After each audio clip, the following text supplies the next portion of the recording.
right. Hi there. So, first off, hello, my name's Cameron, and I'm going to do my presentation on Guatemala.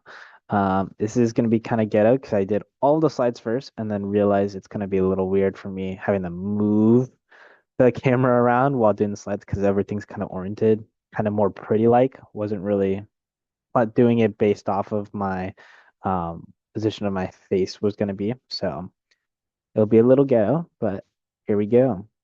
So first off, I think based off of Hofstede's um, different dimensions, high power distance is one of the main ones that is shown throughout the Guatemalan people.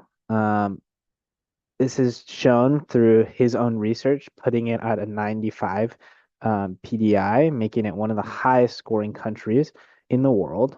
A score that high usually kind of indicates that hierarchy and unequal distributions of power are generally accepted in society. This also suggests that people generally accept hierarchical relationships and expect those in position of authority, such as like parents, teachers, and managers, to make decisions, not the lower individuals. They also have a lot of respect for authority and respect for social status, and this is all very, very important in Guatemalan culture. Moving on, I also believe Guatemalan is a collectivist culture. This is because it scores very, very low on Hofstede's individualism dimension. In Hofstede's model, lower individualism scores indicate a more collective culture. Uh, Guatemala's score is 6, so it's like actually one of the lowest in the world. And this usually means people tend to identify strongly with their families and kind of close-knit groups more than having like an individual um, independence. Uh, this is usually shown through the extended families being like very, very closely connected and usually being very involved in making important decisions. You have to go to your parents, go to your other siblings, maybe even your grandparents, whenever you have like an important decision. All right. The next one and the last Hofstede's that I feel like is very accurate to the Guatemalan society is the high uncertainty avoidance. Um, a Guatemalan demonstrates this through people usually wanting more stability and predictability with like established rules in society. This is shown through like traditions and social norms and clear expectations help reduce uncertainty in everyday life.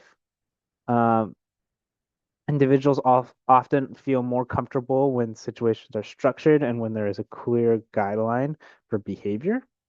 This is also shown in schools, workplaces, government institutions, that rules and procedures can provide a sense of security for the individuals. Um, they don't really want to have these like rapid changes or to take unnecessary risks, and people prefer careful planning and maintaining familiar customs. This is usually how like traditions are very important in these societies. All right. And then this one's about communication. I kind of brought a lot of those skills of Hofstede's um, dimensions into this.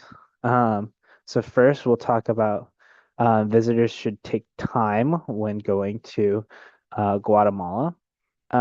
This is shown through reading each other, engaging in friendly conversations, building trust before discussing like business or important matters. So you don't just go straight into it. Maybe with like some other cultures, like I believe Japan is one of those cultures that you kind of want to get a little bit. Like they do have a lot of traditions there, but also they're very formal, and same with kind of like United States. But that's coming out of me.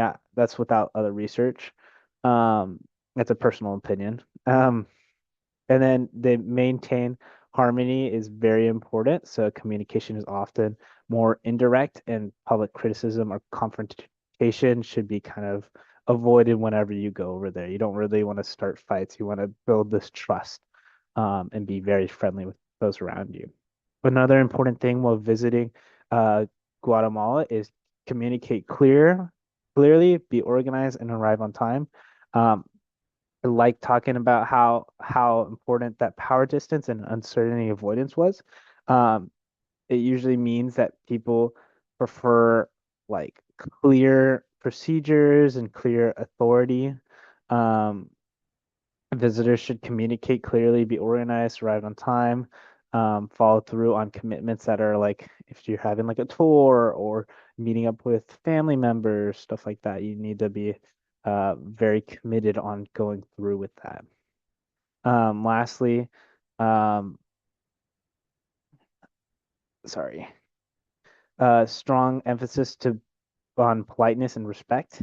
Um, this is shown through most times I meet individuals of uh, Mexican descent or Guatemalan descent and other Spanish-speaking countries. Politeness and respect is very, very important there. Um, this is shown through you having to use like words like usted, kind of shown in one of the examples for this project instead of using to. It's like more of a formal pronunciation of an individual. You're giving them respect while speaking to them. And it's also because of these authority positions that were earlier discussed. Individuals will be high authority, and you're supposed to, in these communities, respect that higher authority. This is also very shown when I interact with Mara's family. Her dad is the big top, you and her mom also as well. I always show my as much respect as possible. And with the brother and her sister, I can be a little bit more relaxed, but with the parents, I'm very, very formal with them, and same with Mara with my family. My family's more relaxed, but she still has all those traditions from her childhood um, to use on our family. All right. And here's are some foods that I got helped pick with Mara. She helped pick them with me, but these are the ones that I ended up setting down with. I will put myself right here. I guess I can put myself up here. First one is olachas. These are made with shredded beef, potatoes, rich tomato sauce. These are usually served with corn tortillas. Um, these are very traditional Guatemalan comfort food. So you usually see these made throughout the morning or just popular family meal, like most people are having this quite commonly. Another one is atol de elote, which is like a sweet, warm corn drink made from fresh maize, milk, sugar, and cinnamon. This is usually had in the breakfast or afternoon as kind of like a little bit of a snack, and very, very well enjoyed in the culture.